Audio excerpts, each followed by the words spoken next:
No, we're about to start. No, but if you happen to see him and we're done, just Yeah. Did he contact you? Did he contact you that he's no, okay? it's okay. Well, don't worry about Well, it. he said he'll just sneak in. Yeah.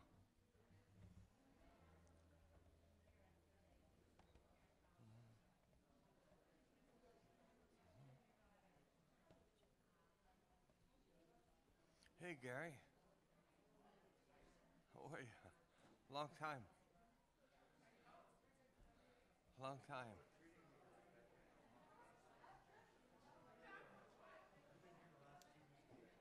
Oh.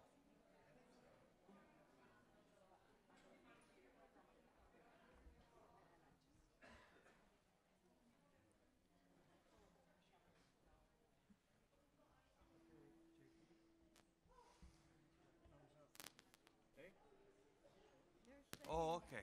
Yeah. What's that crackling? Oh. Good morning, everybody. Good to see you. Um, we're going to start with a sing along in the spirit of Pete Seeger, patron saint, patron saint of so many places. This is called Jacob's Ladder, so it's eminently singable. No, okay.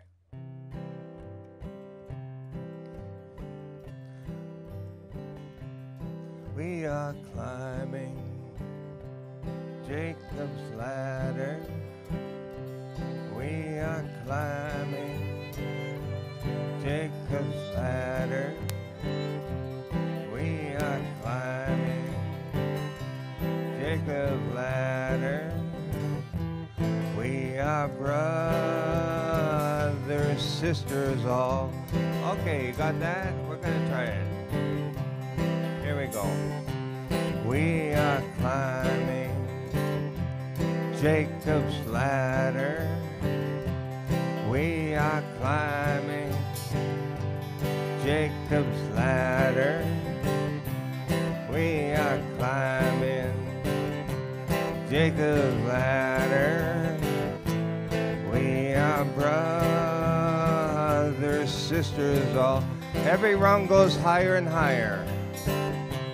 Every rung goes higher and higher.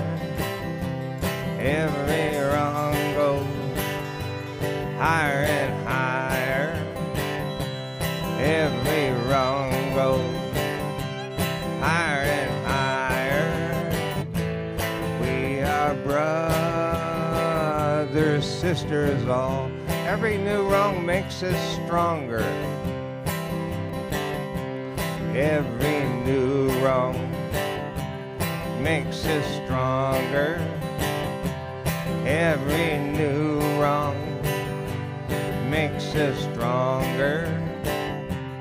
Every new rung makes us stronger. We are brothers, sisters all. Every round a generation.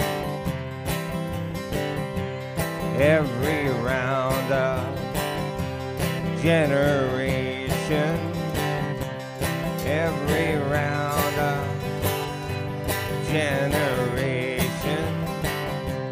Every round a generation. We are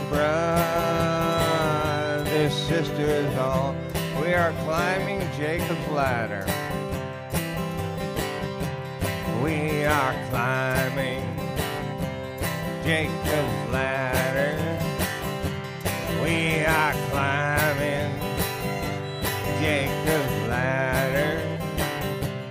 We are climbing Jacob's ladder. We are brothers, sisters all. We are brothers, sisters all.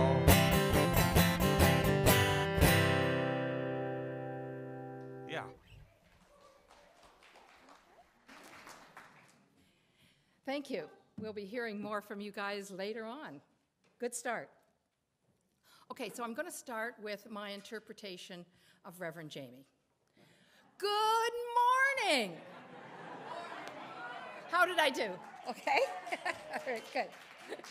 Welcome to the First Unitarian Church. You can try your interpretation later, okay? Welcome to the First Unitarian Church of Hamilton. We welcome you here in the sanctuary and those who are joining our service online. The online folks are muted, and we're hoping that the people here do the same. My name is Barbara Wallace. My pronouns are she and her, and I have the honor of being your president for the next couple of weeks. And I am this morning's service leader. I want to thank the service team, which includes, as speakers, Reverend Jamie, myself, and Pauline Kajura. You'll be meeting her in a few minutes. The music ministers, which we've heard a little bit from already, J.P. Morrison, Dawn Dixon, Miriam Timmerman, and, of course, Rachel Derry, our director of music. The story for all ages will be done by our religious educator, Tim Versteeg, and the tech team this morning is John Elliott, Chas McIntyre, Chase Tapley, and, I blank. Brian Carey. Sorry, Brian. Our ushers are Agnes Cunningham and Marion Sneed, and the worship associates are Anne Craig Howarth and Sue Johnston.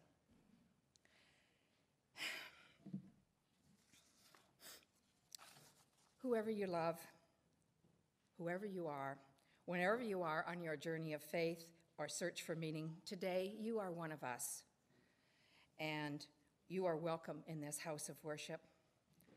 Our mission is to nurture one another, serve the community, and inspire action that heals the world. Now, before the actual service gets started, I'm going to give you the announcements for the day so that they don't get lost at the end of the service. These are what we have in announcements today. First of all, I get to do mine. So, reminder to members, get your recommendations for who you'd like to be on the search committee for the settled minister. Get them in, mail them into that address. Go back to your email and find out where to email them in, and we'll get you your suggestions counted. So if you have any questions, see the board after the service or come and talk to me. And Mary Ellen Scanlon sends this message in. Our March 19th, next week's service, will reflect on the world of fast fashion. On that day, we invite the congregation to bring donations of spring and summer clothing to the church, and the donations will go to the Eva Rothwell Center. Please make sure that the clothing is clean and in good condition, and clear bags. This is a new addition, but I've worked in the Eva Rothwell, and clear bags are important, so that would be really nice if you could do that. And another question related to Eva Rothwell is, what is a scarf can? A scarf can is a project, as an offshoot of the Eva Rothwell Room, and Ann Parker, Ann, just wave your hand there. She has noticed that we had a lot of scarves at Eva Rothwell, and she's starting to sew them together to make Afghans for the homeless people. And there are examples in the foyer of what they look like when they're finished. They're absolutely beautiful, and they are going to be donated to the hub. So your help is needed. We need sewers. And you don't have to be skilled to do this. See Ann, and she'll be out in the lobby near the clothing bin, and have a chat with her, and I'm sure she'd love to talk to you. The tech team, of which I forgot Brian Carey, but we won't mention that again, has From the Ground Up course starting in the sanctuary in the mornings on April 1st, 8th, 15th, and 22nd. Participants need to be 15 years of age or more, and no experience is necessary for the sound, but for those who wish to advance on the lead sound team, you need to have a good hearing. That eliminates me right away, and a willingness to invest some volunteer hours. And no experience is necessary for the VMAX, but adequate computer skills are required, and a willingness, again, to volunteer some hours. And assistants need to be physically able to handle getting up and down from their knees. Another disqualification for me. More information will be in your church email. If you're interested, read that all. And then we have a social justice circle meeting, again connected to the service next Sunday, but a social justice circle meeting after the service. If you're interested in social justice but are not sure how to get involved, and if you're wondering what's happening in the focus areas, the affordable housing, gender and social justice, Eva Rothwell, and climate action, a circle meeting will happen after this church here in the sanctuary. All ages are welcome to attend, and let us know what will make this event accessible for you. Light snacks will be offered, and if you need childcare, please let us know. Contact Kelly Wolf. And for more information of all these exciting events, check our All Church email that comes out Thursday morning. I know it's the first email I open, so it's always something interesting going on there. And Pat Dickinson has a brief announcement for us now.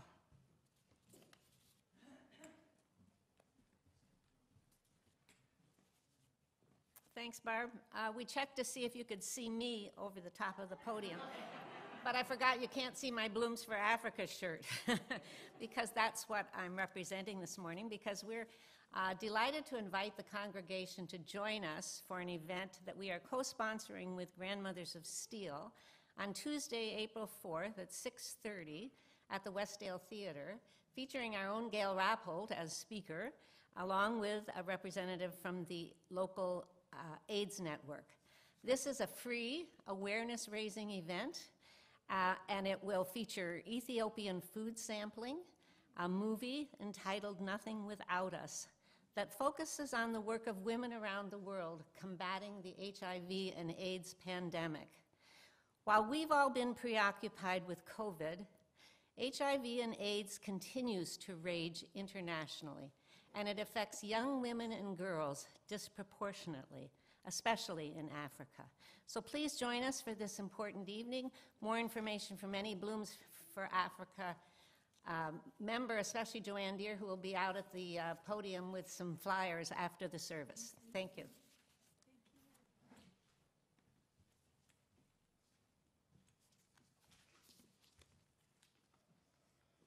The occupation of this land has passed through many hands.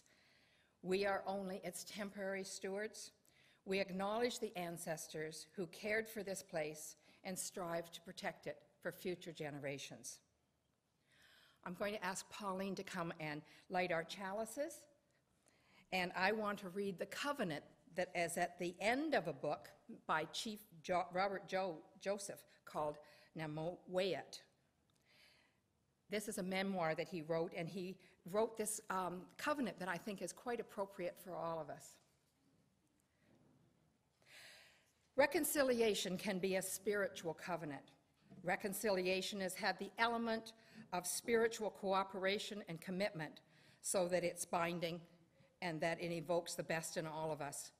We all belong here, and so let this be our covenant.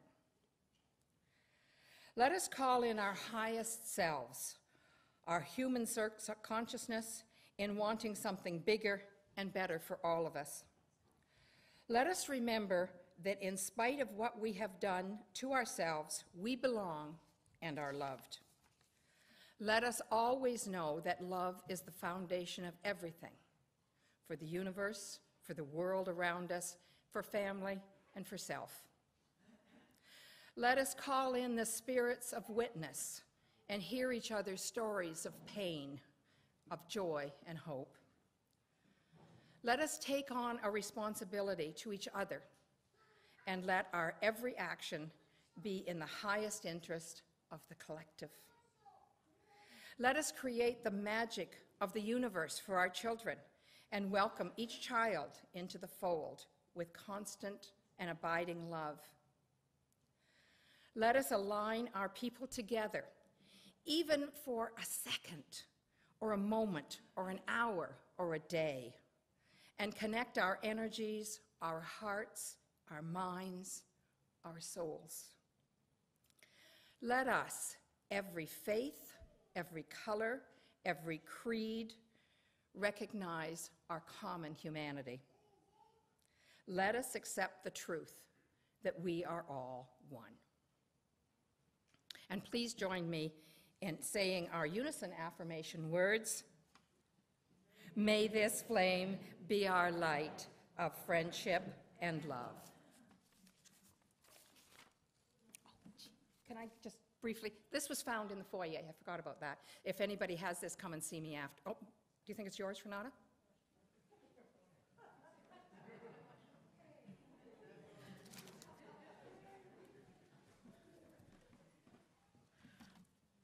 That's the beauty of a Sunday morning right there, I gotta tell you.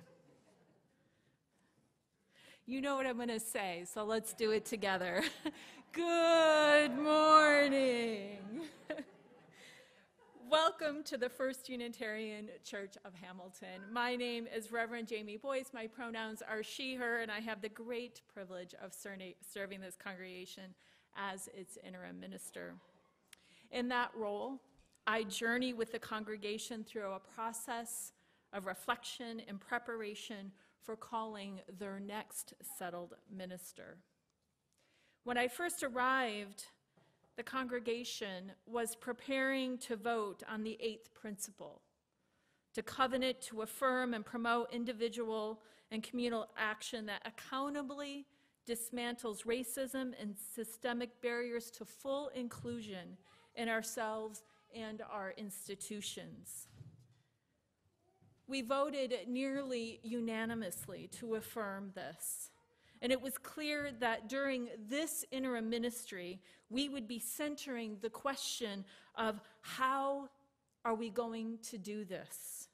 And discerning a path forward and a serious questioning of that how as individuals and as a collective. This morning, we continue to explore and grow our practice of dismantling systemic barriers to full inclusion as a practice for the common good, as knowing that we are a community of becoming, a community dedicated to fulfilling the promise of our faith that situates and centers love and liberation at our core and holds a capacity that challenges us and sustains us. Let us welcome this glorious day and each other. As we gather for worship, if you're joining us online, I invite you to greet each other in the chat. Say hello. For those gathered here in the sanctuary, I invite you to turn to your neighbor, rest your hand on your heart, and say, I'm glad you're here. Glad you're here.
May this moment of welcome remind each of us that we are beloved in this sacred space and welcomed exactly as you are, wonderfully and beautifully made.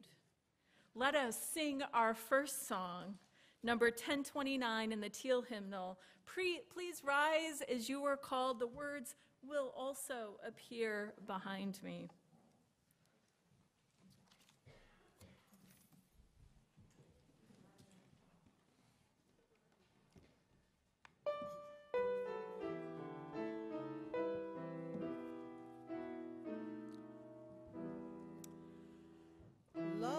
knocks and waits for us to hear, to open and invite. Love longs to quiet enemies. Love goes and sees things right. Love offers life in spite of foes who threaten and condemn. Embracing enemies, love goes the second mile with them. Love comes to heal the broken heart, to ease the troubled mind. Without a word, love binds us start to ask and seek and find. Love knocks and enters at the sound of welcome from within. Love sings and dances all around and feels new life begin.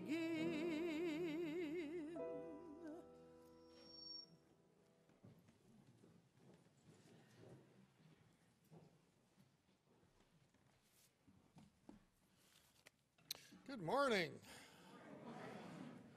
I don't know how good that imitation was because I'm just myself. My name is Tim Versteeg. I have the great privilege of being the religious educator here at the First Unitarian Church of Hamilton, and my pronouns are he, him.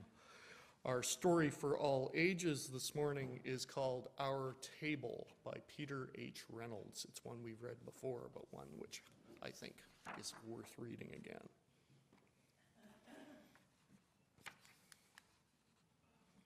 Violet fondly remembered the table. She remembered gathering food, preparing the table, cooking meals, lighting candles, so many stories, laughter, singing, celebrating, sharing, making memories together. Recently, though, Violet found herself alone at the table. Her family had become busy, very busy. They had found new places to be. Violet found her father in his favorite chair in front of a big screen, bigger than Violet. She found her mother on the staircase, chatting silently on her phone. Violet found her brother in his room playing games with friends she could not see. Feeling quite alone, Violet dreamed of a time when family and friends would gather at the table. Walking by the room where their quiet table stood, Violet did a double take. She noticed something had changed. The table was smaller. The next day had become even smaller. By the end of the week, the table had shrunk so much that it fit easily into the palm of her hand. Violet blinked, and the table vanished. Violet knew exactly what she had to do. She asked her father to watch a show about carpentry together, and they did. Violet asked her mother to write a message and post it to see who knew how to build a table, and they did. She asked her brother to use his computer to help draw out a plan together, and they did. Violet was ready. She asked her family to build a table together, and they did. When they were done, Violet paused to marvel at their creation, a place to come together to share stories once again, a table to make memories. A table stronger and more beautiful than ever, and it was. And that is the end of our story this morning.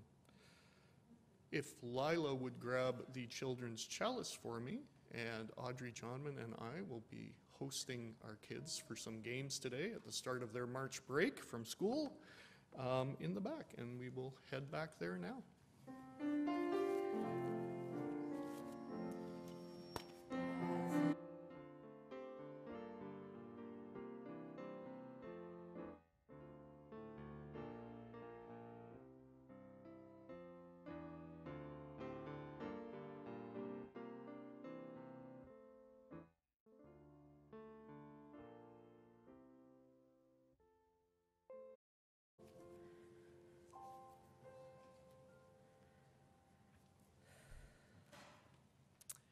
I wonder if anyone else is feeling a little bit groggy this morning from the time change. Maybe a little bit. I was hoping that because it's spring now, that the sun, when I woke this morning, the sun would be beaming through my windows, inviting me into a day of springtime, and it was still winter. So, but still a glorious day. So now is the time in our service where I invite us into a time of reflection, meditation, and prayer. Perhaps pause and ground, feel your feet. Rest your hand, return your hand to your heart. Feel that beautiful rhythm. Take a breath.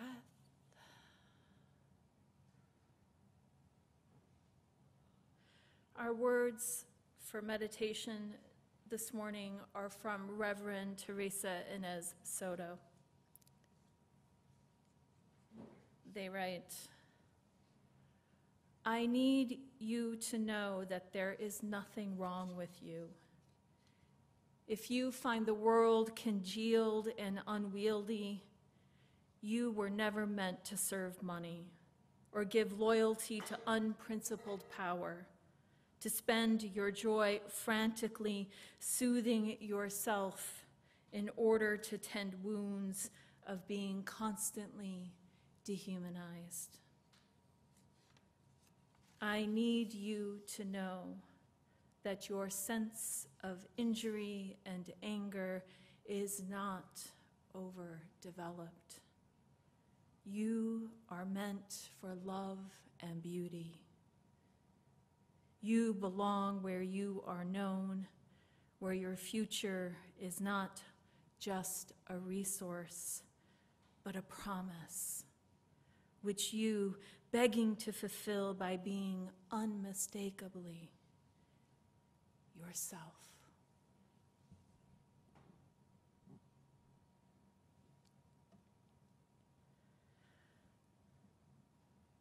As we drift into a time of silence, collective silence, may we notice peace in ourselves and hold hope for peace in the world.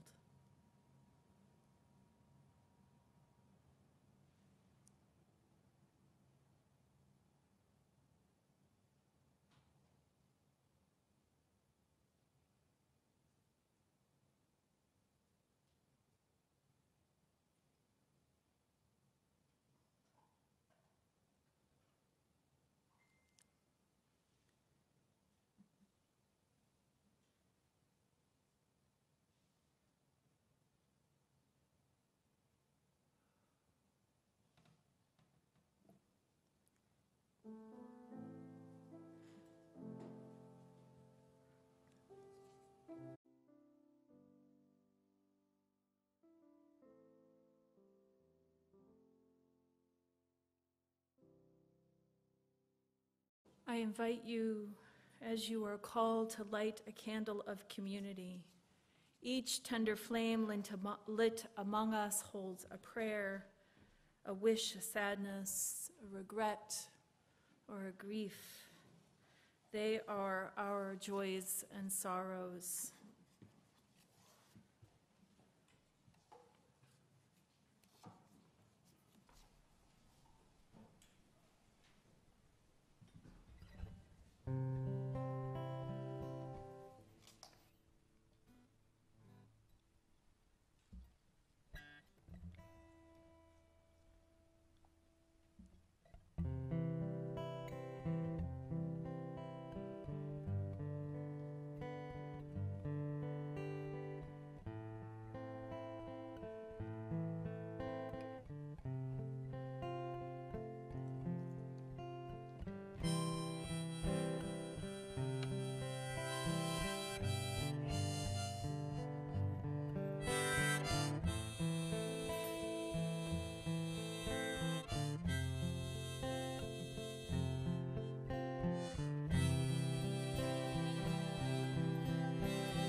Now is the time in our service when we share the joys and sorrows of community.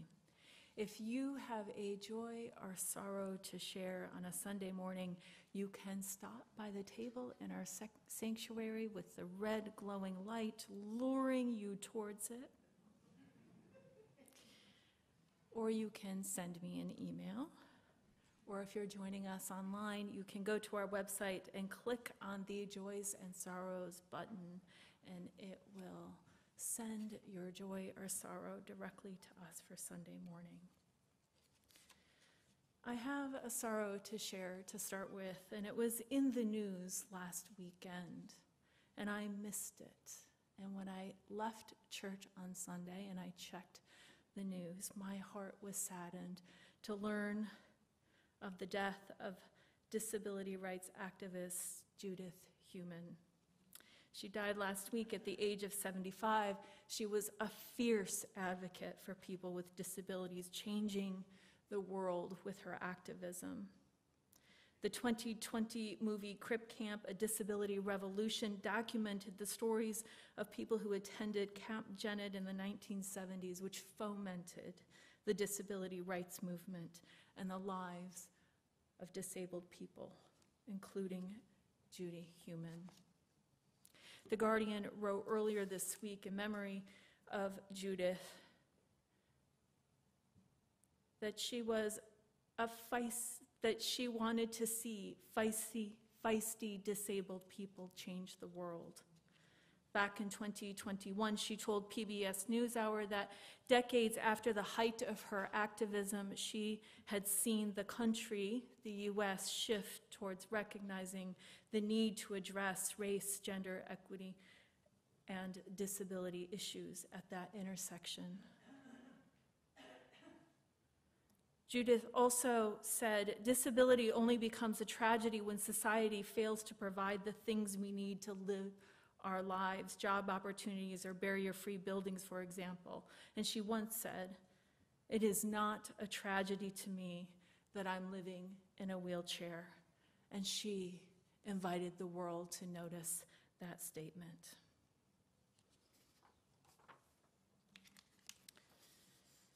We have a few joys today. The first, I also learned about last Sunday, is a joy from John Elliott. John is here with us. I know does not love the spotlight always, but today it's yours. John Elliott shares that he and his beloved Layla are recently engaged.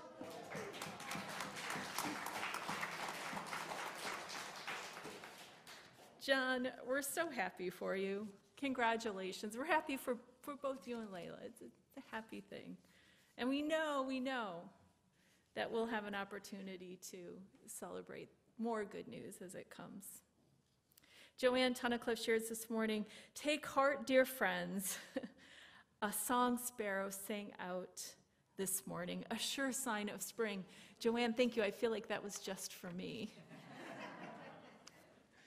Indeed, spring is here.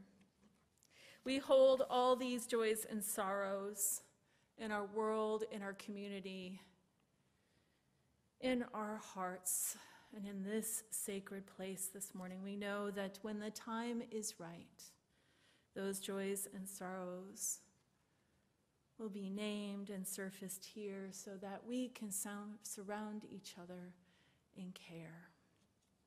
Here, you are never alone.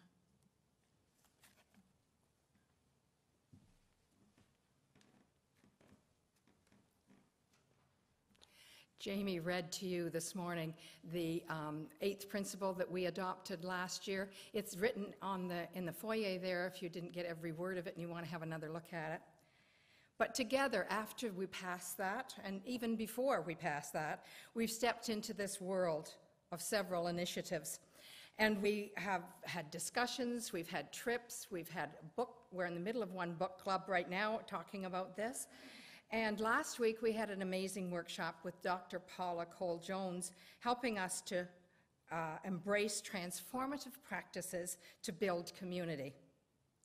And building on that, the board has hired Pauline Kajura to perform an EDI audit on our church.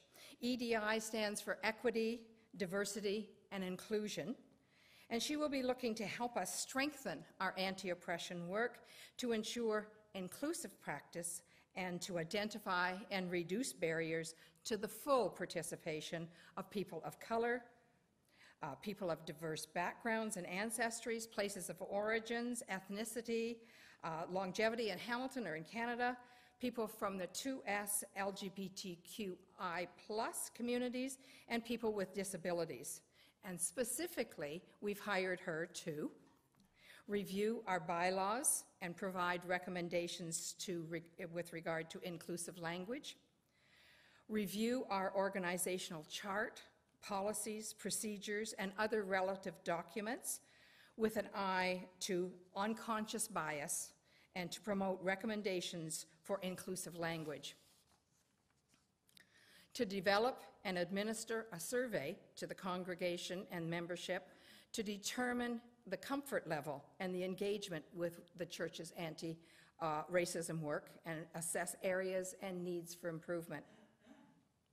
Engage with the Visitor Congregation Engagement, the VCE, and social justice teams to garner input, and to hold key informative interviews with members of the congregation with lived experience of oppression, and to deliver a recommendation report informed by the policy review, the survey response, and the interviews that we have.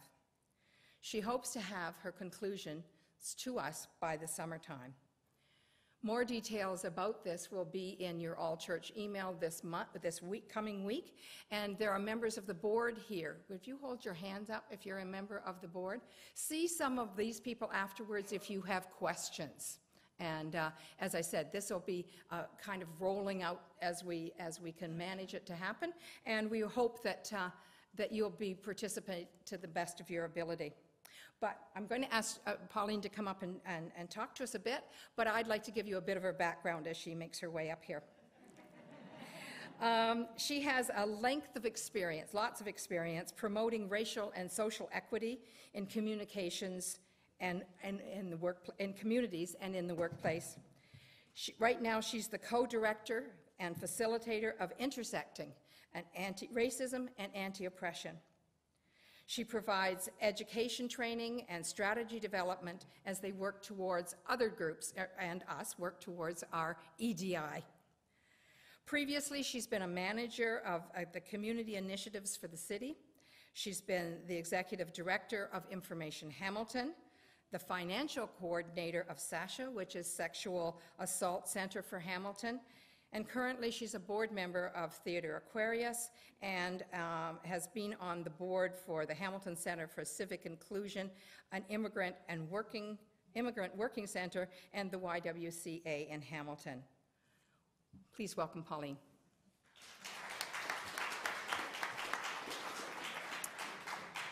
Hi, everyone. Thank you for the warm welcome. It's great to be with you here today. I will be doing some work with the congregation, with Reverend Jamie and the board regarding equity, diversity, and inclusion work. And thanks, Barb, for the introduction. There were a lot of words there. And I'm hoping that you'll know that as you move through this work, that it won't be about a lot of words and about theoretical anti-racism, anti-oppression work. I do that work with organizations, but it's always important that I find a way to learn what people are comfortable with, what do people know about anti-racism, anti-oppression concepts, and from there, help the organization or the congregation to move forward together. Because you've made a commitment to the 8th principle. As Reverend Jamie says, it was unanimous, almost unanimous in folks' commitment to the 8th principle. So there's a will, there's a wanting to do the work. And what I heard too is that we often don't know what the how is. So I'm here to help with the how. And there's a lot that I don't know. But as Barb said, I'll be administering a survey. Nothing huge, not too difficult, but just to get a sense of where people are at in terms of comfort level. And more importantly, what you'd like to see in terms of success if you are implementing the 8th principle and reaching out to folks and making sure that people feel welcome and comfortable. So that's a little bit about my work. And I'd like to also say that, something struck me in the reading that Reverend Jamie read just a few moments ago that started with, I want you to know that nothing is wrong with you, or something along those lines. When we do this work, it's important to know that we've all been socialized in this world. We've been socialized together, and we get a lot of messages that tell us certain things about race, about religion, about culture, about gender, And we all need to work together to undo messages that are harmful. But to know that there's nothing wrong with us if we've been given the wrong message. That is not our fault. It is the fault of something societal that's bigger than us. And as we undo those messages together, we want to be compassionate and caring of one another, and we want to move together on this journey in a way that, that doesn't make anyone feel that they can't be a part of it. So that's a little bit about me and my work. Thank you again for having me here today, and it's a pleasure to be part of your service this morning.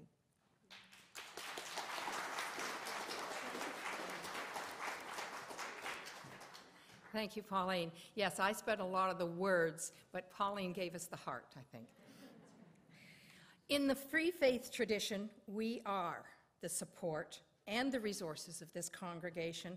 Our gifts and donations sustain the many ministries of this church, a community that we have chosen to join and support. We will now receive our offering while we listen to our music ministers. Thank you so much for sitting there for longer than probably you anticipated. Thank you. This song by Neil Young.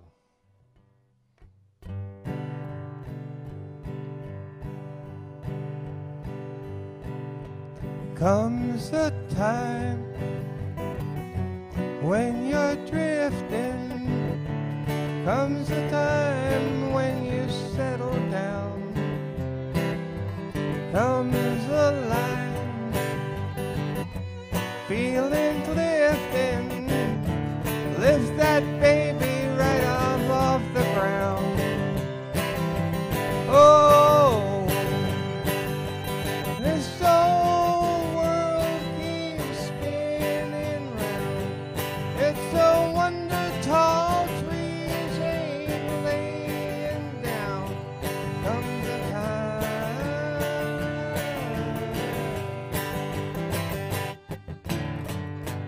you and I, we were captured. We took our souls and we flew away. We were right, we were giving. That's how we kept what we gave away. Oh, this whole world keeps spinning round. It's a wonder tall trees ain't laying down. There comes a time.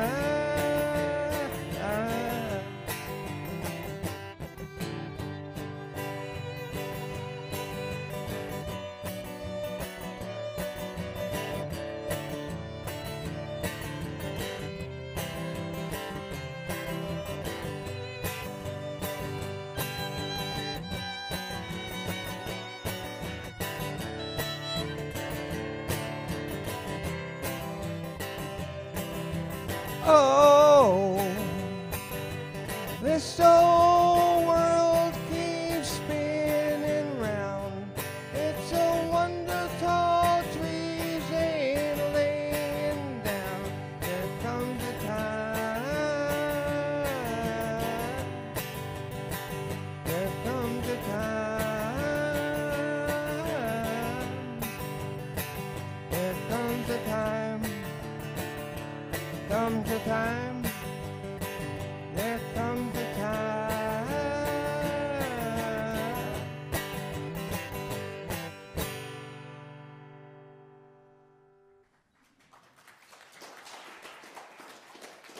Your gifts in support of our ministries to one another and to the community are appreciated. Thank you.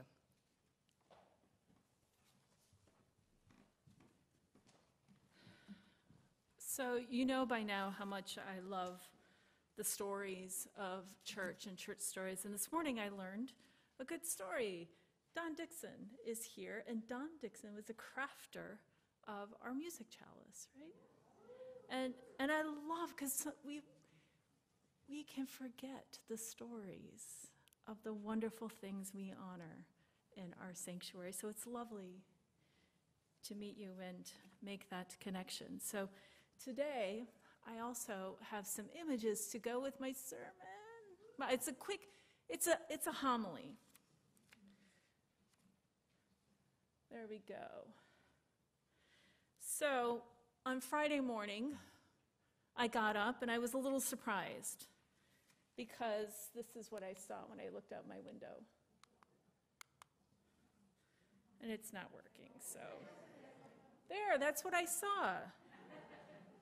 I found myself looking at the window, dismayed. I knew it was coming. I just didn't think it would be quite so much. So this one beautiful snowflake, when it's multiplied, becomes cumbersome and frankly annoying.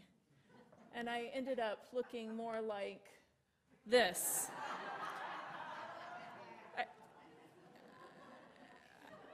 This is Grumpy Cat, and it's actually pretty right. I found myself grumpy and grumbling, looking out the window, dreading the day ahead. So after running a few errands, I decided to sit back and enjoy the day inside, and I set my intention upon cooking my favorite comfort food. So this is my favorite comfort food. It's called mercimek çorbası, red lentil soup. It's delicious, simple, predictable, and full of soulful comfort. So while overseeing the gentle sweating of the onions in a sweet bath of olive oil and holding the anticipation of a hot bowl of soup awaiting me, I found myself whispering to the onions, as one does, whispering to the onions, "The proof is in the pudding." I trust the onions and garlic to work their magic. I trust the lentils to soften into a silky broth. And I trust that whatever happens, I will be grateful and happy to tuck into this bowl of familiar love and watch the snow from my back window nestled in happiness. Later, because I just couldn't stop there, I Googled to find out more about this idiom that I was whispering to my onions, in case we want a reminder. And I learned that the actual phrase is, the proof of the pudding is in the eating. It's curious, but I get it. The proof of the process is in the final dish, in the taste, and perhaps how familiar it is, how it sets itself up against past experiences. There's a lot of nostalgia wrapped up in our comfort foods. We feel it and savor the traditions we carry in each recipe, the stories and history of people and places. And just as I noticed this, I realized that there is a lot of nostalgia wrapped up in our comfort, especially for those of us with lots of privilege. I know this is true for myself, and it takes a concerted effort and commitment to notice it every day and take responsibility. We can get antsy when we get uncomfortable and start invoking and romanticizing the past, forgetting that the world has changed, we've changed, our faith is changing, and yes, some of us might notice that the familiar feels different these days. I can't recreate the same delicious bowl of mercimek çorbası of 20 years ago, and nor do I want to. And I remember that what is familiar and comforting for one person might be painful and oppressive for another. We might get attuned to that and appreciate the transformational and loving gesture of allowing more discomfort into our lives as we open towards a future in which everyone is free and the earth is free. And yes, we've rediscovered a new familiar among us. And I wonder if we as a community are worried about change and the distance we are moving away from what is familiar is a difficult journey. At the same time, as I was watching the onions and garlic caramelize and getting more delicious by the moment, I'm also humming around this question of what is common among us in a constantly changing world. Adding the cumin and heaps of black pepper and red pepper flakes and inhaling the bloom of seasoning, I wondered about the relationship between these two thoughts, especially in the context of congregational life. And right now, in the wake of our work with Dr. Paula Cole-Jones and the initiation of the search process, the third anniversary of the COVID-19 pandemic, and all the feelings and all of life is so different now that what is familiar is ever evolving. The common good is an artifact of a political and social economy that suggests that there are rights and privileges among us that ought to be honored and universal. Yet, over time, we know that what is considered common has shifted, and our institutions are often slow to follow and often painfully resistant to understanding what is truly common among us. We need to remain vigilant and not allow our understandings to calcify into conservatism. Dr. Paula Cole-Jones noted that Unitarian Universalism has changed mightily in the last 40 years, yet many of our defining organizing structures have not.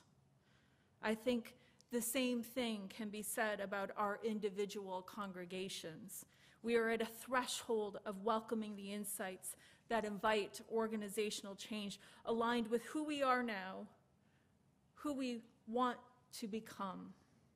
We are at a moment of truth-telling, reckoning, reconciliation, and a credible, dreamy aspiration for ourselves and the world. We are widening the circle of inclusion and noticing where there is work to do, and we are putting our faith into action to draw the circle wider still. And we each have a role to play in that collective commitment. We each have a responsibility, a moral responsibility, grounded and rooted in the values of our faith. I don't follow a recipe when I make Marjamek Chorbasa. I know it through its familiarity. Sometimes I try new things and see what happens and allow my nostalgia to linger in the background. I want to remain open to surprise as I'm soothed by hints of the familiar. It seems that most change is like this. Our values and our commitments ground us and hold us. Our relationships and covenants with each other shape and secure our community of belonging, justice, and care. And this is the great threshold we are upon. We are so lucky to be here at this time, at this place, with these amazing people. It is a gift to be among you. May it be so. Amen, and blessed be. Let us sing together. I invite you to rise. You are called for hymn 298 in the gray hymnal. The words will appear behind me as well.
beloveds, let us go into the world welcoming change. Be not afraid, as you are supported and cared for by this beloved community. We extinguish this chalice, but not the fire in our hearts until we meet again.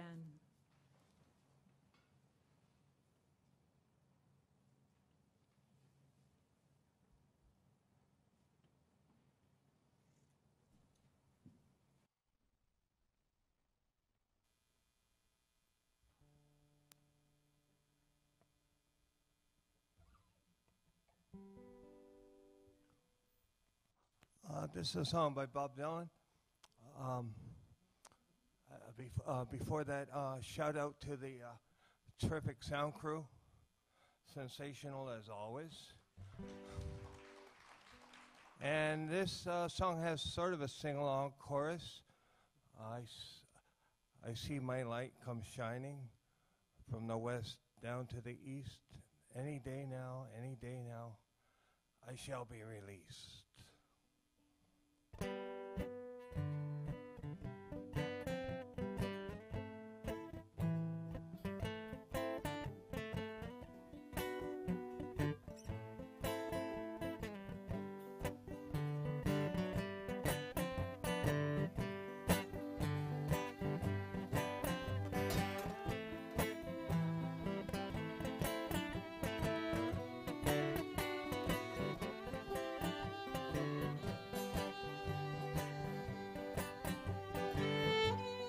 Say everything can be replaced. Say every distance is not near. Yet I remember every face,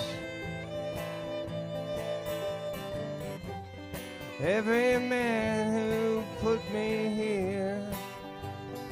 Here we go. I see my light come shining from the west down to the east. Any day now, any day now, any day now, I shall be released. Say every man needs protection. They say that every man must fall. Yet I swear I see my reflection somewhere so high above this wall. Yeah, I see my light come shining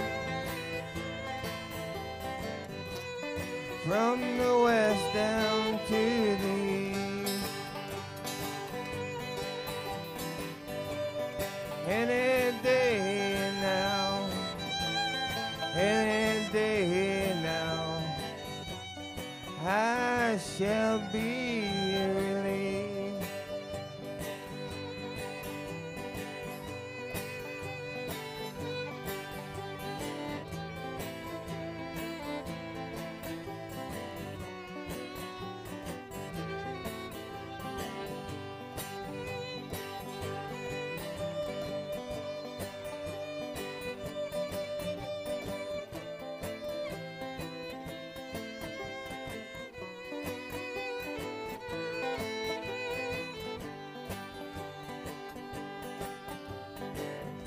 Now down here next to me in this lonely crowd, there's a man who swears he's not to blame. All day long I hear him cry so loud, calling out that he's been framed. I see my light come shining from the west down to the east. Any day now, any day now, I shall be relieved. Any day now, any day now, I shall be relieved.